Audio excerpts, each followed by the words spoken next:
Welcome, fellow crime and mystery enthusiasts, to Crime After Dark, where the unthinkable becomes reality and the sinister secrets are unveiled. If you're ready to take the chance of not being able to go to sleep tonight, then stay for the rest of the video and make sure to like and subscribe at the end. But hey, it's not all doom and gloom here. Amidst the intrigue and the evil, we'll share insights and maybe even crack a smile or two amidst the darkness. Because in a world where the unimaginable becomes reality, a little bit of lightness can be the key to sanity. So hit that subscribe button and prepare for an emotion-fueled roller coaster ride through the most mind-bending crimes imaginable. Today we will be in West Virginia for this one, to talk about three evil individuals who just may have deserved more than their punishment. But who am I to judge? I'm just here to tell you guys the stories and let y'all do all the judging. So make sure you guys hit that subscribe button and turn on post notifications. Also make sure to like this video and tell me what you guys think in the comments. With that being said, let's dive into our first killer on the list. Rita Mays, age 48. She was born Rita Phyllis Mays, June 16, 1975, Reynoldsville, West Virginia. Rita Mays was working as a nursing assistant at the Lewis A. Johnson VA Medical Center in Clarksburg. According to police, she murdered at least 8 veterans staying at the hospital by injecting them with unnecessary insulin. The sick part about this all is that she, too, was a veteran. She served in the United States Army West Virginia National Guard from November 2000 to April 2001, and again from February 2003 to May 2004, when she deployed to Iraq and Kuwait with the 1092nd Engineer Battalion. Mays also had worked as a corrections officer inside of the West Virginia Department of Corrections at North Central Regional Jail in Greenwood, West Virginia, between 2005 and 2012. Then in 2013, Mays was one of several defendants in a lawsuit that was brought by an inmate incarcerated at the jail, who alleged that he had been repeatedly beaten by Mays and other correction officers. The lawsuit ended up getting dismissed on summary judgment. If you ask me, I believe that she most certainly beat that guy up, knowing not much, if anything, would happen to her. This is probably why she felt as though she could get away with murder. Who knows? The worst decision the hospital could possibly have made was hiring Mays. Mays began to work at the hospital in June of 2015. At the hospital, Mays worked the overnight shift, where her role was to monitor patients, take blood glucose readings, and stay with patients one-on-one when needed. At no point was Mays authorized to administer medication, including insulin, not surprising. Investigators say within an 11-month period, several patients died from hypoglycemia, extremely low blood sugar, during Mays' shifts, and many of them were not dependent on insulin. Following an internal investigation by the hospital, Mays was fired from her position in 2018 and was apprehended in 2020. Nursing assistants at the VAMC are not qualified or authorized to administer any medication to patients, including insulin. Mays was assigned to work overnight shifts on Ward 3A of the hospital's medical surgical unit in July 2017, when elderly patients began suffering mysterious acute drops in their blood sugar level. Over the course of 11 months, hospital staff eventually attributed the deaths of several patients on the ward to hypoglycemia. Many of the deaths were of individuals who were not insulin dependent. 4 of the deaths occurred within 16 days. One patient, Archie Edgell, an 84-year-old Korean War veteran, initially suffered a drop in his blood sugar to 24 FYI.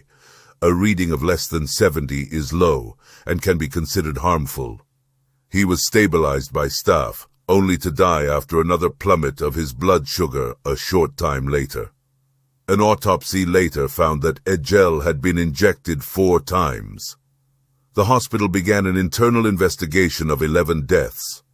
Mays was fired from the hospital in June 2018, and the investigation was turned over to the Mays pleaded guilty to 7 counts of second-degree murder and 1 count of assault with intent to commit murder in July of 2020, and was sentenced to United States Department of Veterans Affairs and the Federal Bureau of Investigation. The investigation of the elderly military veteran's death began in June 2018 and lasted over 2 years. Mays remained free during this time. She was questioned 3 times during the investigation. Each time she denied any involvement in the deaths. Mays's second interview was with a special agent from the FBI Academy in Quantico, Virginia. It lasted 5 hours. By then, investigators had built up a strong circumstantial case against Mays, including her internet search history of female serial killers. Her Netflix watch history of the series Nurses Who Kill, 1 episode of which focused on insulin killings, and phone calls made by Mays to her husband, Gordon, who was a creep too, I'd like to mention, serving time in jail for child inappropriate pictures charges in which she complained about having to sit with a patient that she wanted to freaking strangle. Investigators stated that call had been made the morning after one of the blood sugar incidents. During another call to her creep husband, Mays complained of soreness in her arms from having to do compressions on a patient who, she felt, had no quality of life, saying that if the staff would have just said DNR, do not resuscitate, he would have went to sleep when his sugar dropped down to 30. The investigation involved a total of more than 300 interviews, also the review of phone, social media, and computer records. Thousands of pages of medical records and charts were reviewed. Forensic experts spent hours consulting with endocrinologists. The exhumation of some of the bodies of those who were said to have died suspiciously, and the investigation of thousands of hospital employees and visitors' records to assess their potential interactions with the deceased. A person of interest was officially identified in the autumn of 2019, according to Ployce. The person's name was not disclosed, but authorities later stated that Mays had been a person of interest from the beginning. In July 2020, Mays was arrested and charged with the murders of 8 individuals. The charges were later reduced to 7 second-degree murders and 1 count of intent to commit murder involving the death of the 92-year-old United States Navy veteran Russell R. Posey Sr., who died 2 weeks after he had been injected with insulin. Prosecutors said that there were approximately 20 suspicious deaths while Mays worked at the hospital, but charges were brought only for the cases that were believed to have sufficient evidence. Do you guys think she had something to do with those other suspicious deaths? Get in the comments and let me know what you guys think. On July 14, 2020, Mays pleaded guilty in the United States District Court for the Northern District of West Virginia in Clarksburg to 7 counts of second-degree murder and 1 count of attempted murder. By pleading guilty to all of the charges, Mays waived the right to have the case presented to a grand jury. Mays cried openly in court and admitted that she had murdered the patients. Mays gave no motive but claimed to be taking medication for post-traumatic stress disorder, PTSD. She was held in custody at the West Virginia Regional Jail and Correctional Facility until her sentencing. An interview with Mays after her guilty plea was included in a report released after the sentencing by the Department of Veterans Affairs Office of Inspector General that detailed deficiencies at the hospital. In it, she stated she administered that insulin to patients that she believed were suffering so that they could pass away gently.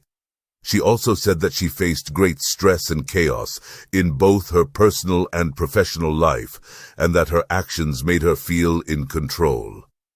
On May 11, 2021, the 48-year-old creep was sentenced to 7 consecutive life sentences, plus 20 years, during a 3-hour-long hearing, the United States District Court for the Northern District of West Virginia in Clarksburg, by U.S. District Judge Thomas Klee.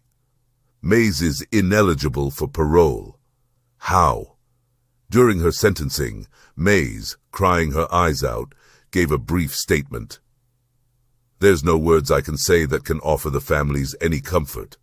I can only say I'm sorry for the pain I caused them and my family." In addition to her sentence, Mays has to pay $172,624.96 to the victims' families, the VA hospital, Medicare, and insurance companies. The judge said directly to Mays, "Several times your counsels made the point that you shouldn't be considered a monster. Respectfully, I disagree with that. You are the worst kind. You're the monster that no one sees coming." In July 2021, Mays was transferred to the low-security Federal Correctional Institution, Aliceville, in Alabama. U.S. District Judge Thomas Klee had initially recommended that Mays be placed at Federal Medical Center Carswell in Fort Worth, Texas, so she could receive mental health treatment there. Since Mays' guilty pleas, the federal government has settled civil lawsuits with the families of 10 victims. The next creep we have on today's list is Robert Joseph, a.k.a. Bobby Joe Longborn, October 14, 1953, in Canova, West Virginia, to Joe and Louetta Long. Long was born with an extra X chromosome, also known as 47XXY, a variant of Klinefelter syndrome. This condition results in excessive estrogen production, yielding some female traits, such as the development of breast. Long was teased as a child for his huge women-like breasts and underwent breast reduction surgery as an adolescent. He also suffered from multiple head injuries as a child, resulting from a lot of different accidents. Long had a very weird relationship with his mother. He slept in her bed until he was a teenager and reportedly resented her multiple short-term boyfriends she brought with her when returning home late at night from her job. Long married his high school girlfriend in 1974. They had 2 children before she filed for divorce in 1980. Long committed at least 50 sexual crimes as the Classified Rapist in Fort Lauderdale, Ocala, Miami, and Dade County. He started around 1981. Long began contacting women through the Penny Saver and other ads. When Long seen that a woman was alone, he asked to use the bathroom, took out his sexual crime kit, and sexually assaulted and robbed the woman. Long was tried and convicted for sexual crimes in 1981, but requested a retrial, and surprisingly, it was granted. The charges were later dropped. Long ended up moving to the Tampa Bay area in 1983. In 1984, while he was on probation for assault, Long sexually assaulted and strangled 20-year-old artist Anne Wick in March. Her body was later discovered in a rural area on November 22, 1984. She had reportedly hitchhiked from Gas City, Indiana, to Tampa and was engaged to be married. Over the next 8 months, Long abducted, raped, and murdered at least 10 women in 3 counties in the Tampa Bay area, Hillsborough, Pasco, and Pinellas. The investigation involved police personnel from the Hillsborough County Sheriff's Office, HCSO, the FBI, the Tampa Police Department, TPD, the Pasco County Sheriff's Office, PCSO, and the Florida Department of Law Enforcement, FDLE. The bodies of the victims were typically found decomposed long after the murders, having been dumped near a rural roadside or dragged into the woods. Long appears to have targeted vulnerable women, including abducting women walking alone and those working as sex workers. He persuaded women to enter his 1978 Dodge Magnum, where he would sexually assault and torture them. Of Long's 10 known victims, about 5 of the women were identified as sex workers, 2 of them identified as exotic dancers. The remaining 3 victims consist of a factory worker, a student, and one with an unknown occupation. During this period, Long also continued his classified sexual crimes, attacking 33-year-old Linda Nuttall in her home. In the early hours of November 3, 1984, Long abducted 17-year-old Lisa McVeigh as she rode home from work. He blindfolded her and took her home to his house, where he repeatedly sexually assaulted her. Aware of the danger she was in, the blindfolded McVeigh reported leaving as many fingerprints in Long's home as she could to help any future police investigation. After 26 terrifying hours, Long released McVeigh, and she helped provide investigators with information on his home, car, and a time period in which she heard him use an ATM. This led to police identifying Long and arresting on November 16, 1984. He was linked to the murders through red carpet fibers found on the bodies of several of his victims. At the time of his arrest, Long was wanted in 3 Tampa Bay area jurisdictions, where investigators had collected multiple forms of forensic evidence, including clothing, carpet fibers, semen, ligature marks, and rope knots. Long was arrested outside a movie theater on November 16, 1984, and charged with the sexual battery and kidnapping of Lisa McVeigh. Long signed a formal Miranda waiver and agreed to questioning by detectives. After the detectives obtained a confession for the McVeigh case, their questioning focused on a series of unsolved sexual battery homicides in the Tampa Bay area. As the detectives questioned Long about the murders, he replied, "I'd rather not answer that." The detectives then continued the interrogation and handed Long photographs of a few of his victims. At this point, Long stated, "The complexion of things sure have changed since you came back into the room. I think I need an attorney." But no attorney was provided, and Long eventually confessed to 8 murders in Hillsborough County and 1 murder in Pasco County. Fiber evidence analysis by the FBI linked Long's vehicle to most of his victims. The Hillsborough County State Attorney's Office and the Public Defender's Office of Hillsborough County reached a plea deal. Long pled guilty on September 24, 1985, to 8 of the homicides and the abduction and sexual assault of Lisa McVeigh, receiving 26 life sentences without the possibility of parole, 24 years to run concurrent, and 2 years to run consecutively to the first 24 years. And 7 life sentences with the possibility of parole after 25 years served. The state retained the option of the death penalty for the murder of Michelle Sims. In July 1986, Long was found guilty as charged and was sentenced to die in Florida by lethal injection. Although Long confessed to sexually assaulting and killing women, his confession was thrown out. His trial proceeded straight to the penalty phase, which was possible in the 1980s. In early 1985, he received the death penalty. Long was convicted and appealed his first-degree murder conviction and also his death sentence for crimes committed in Hillsborough County. Long also appealed his first-degree murder conviction and sentence of death in the death of Virginia Johnson. On appeal, Long's death sentence was suspended, his conviction was reversed, and his case remanded back to the trial court with directions to enter an order of acquittal for the Virginia Johnson murder. Then on April 23, 2019, Florida Governor Ron DeSantis signed his name on Long's death warrant. This was the first death warrant he had signed since taking office in January 2019. Long's subsequent appeals were denied, and he was executed by lethal injection on May 23, 2019, over 30 years after his conviction. He was served his final meal at 9:30 a.m. local time. He requested roast beef, bacon, French fries, and soda. He was pronounced dead at 7 p.m., and he had made no last statement. It's not like his words really would matter anyway, but moving on to our last sick individual that we have on the list. Harry Powers, West Virginia Bluebeard.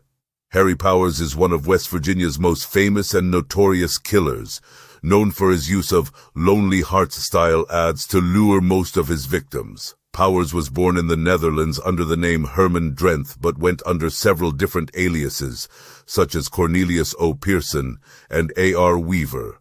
Powers got married to Luella Strother in 1927, and they lived together in Quiet Dell, West Virginia. Under the alias of Cornelius O. Pearson, Powers took out many Lonely Hearts advertisements, pretending to be a wealthy widower seeking true love, and received as many as 10-20 responses in a single day, according to the Charleston Gazette-Mail. Here is one of his postings: wealthy widower, worth $150,000, with income from $400 to $3,000 per month, civil engineer, and a very fine-looking man of 38, writes, "My business enterprises prevent me from making many social friends.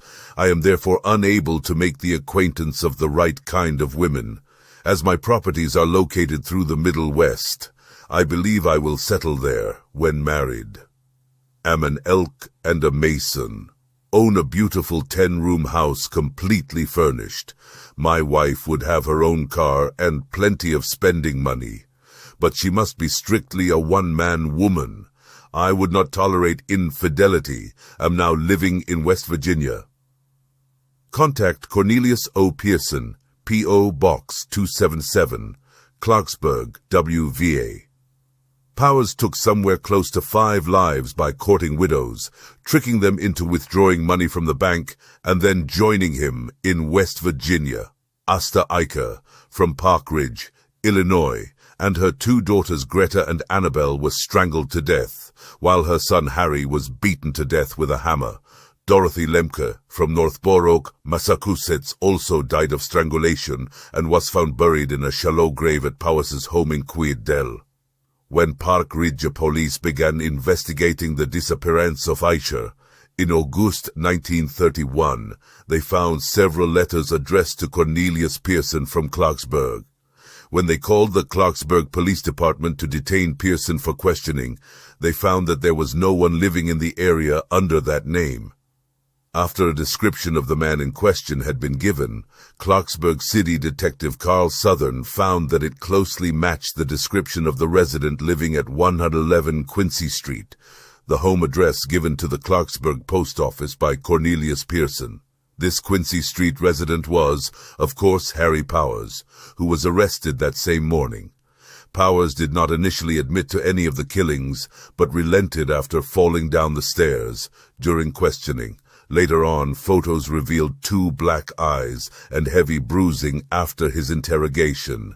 An angry mob of Clarksburg residents also attempted to free Powers so they could initiate their own sentence, most likely a beating and death on Powers, who was later moved to Moundsville Penitentiary out of concerns for his safety and the safety of city officials. After a trial that lasted 5 long days, Powers was sentenced to death in December 1931 and was hung at Moundsville State Penitentiary on March 18, 1932. He gave no final words. 21 years after the execution, Harry Powers and his murders would inspire author David Grubb to write the national bestseller, The Night of the Hunter, a thriller novel that received a film adaptation just 2 years later, in 1955. Well, that's going to just about wrap this one up, folks. Make sure if you like this video, you give that like button a little tap before leaving. Also, make sure to hit that subscribe button and turn on post notifications, that way you never miss a video. I would also love to hear you guys' feedback, so make sure you visit that comment section and tell me what was your take on this video. Love you guys and see you in the next one.